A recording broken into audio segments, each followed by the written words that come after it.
Okay, I'm hearing more and more people who actually believe that Bill Greer, the driver of the limousine, turned around and shot President Kennedy. That is absolutely false, and I'm going to show you why even the most radical pro-conspiracy people reject that idea.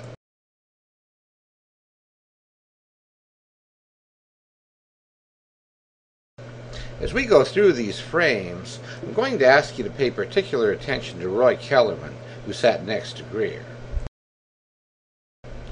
Notice the glare on the top of Kellerman's head, which will diminish as he starts to duck and the angle changes. The reason that happens is that Kellerman's head falls into the shadow of the sun visor on his side of the car.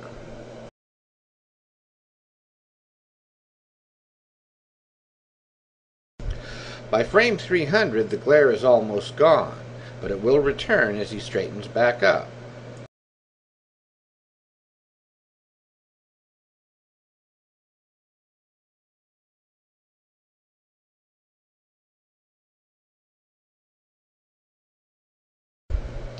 Okay, this is frame 312, 1/18th of a second before the terrible head explosion. It's probably the clearest and sharpest frame in the sequence, and it gives us an excellent look at Bill Greer. Okay, that is his left shoulder.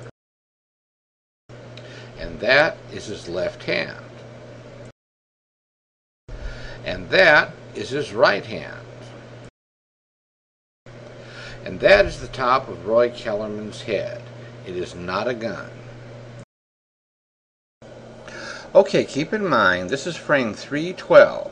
It's exactly 1/18th of a second before the fatal headshot. The reason we've been focusing on that frame is that 313 is horribly blurred, and it makes it difficult to see a lot of detail. But even with all the blurring, we can still see that Greer's hands are on the lower part of the steering wheel.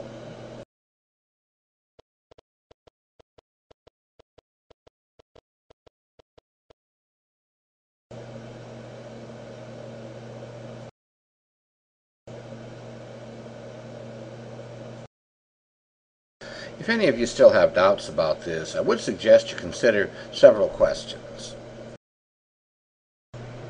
There were hundreds of people in Dealey Plaza that day. How is it that not even one person claimed that Greer fired a weapon? But let's say that Greer got lucky, and nobody happened to notice that he blew up the president's head. Shouldn't he have been trying to escape? I mean, why did he instead drive his victim to the hospital and then hang around where he would surely expect to be arrested? At that point in time, he had no way of knowing that his dastardly deed went unnoticed. And finally, think about the Secret Service agents who were standing on the running board of the follow-up car, which was almost bumper to bumper with the limousine. There's just no way they could have overlooked something like that. Do you really think Clint Hill, who risked his life to get to the President and Mrs. Kennedy, was in on the cover-up?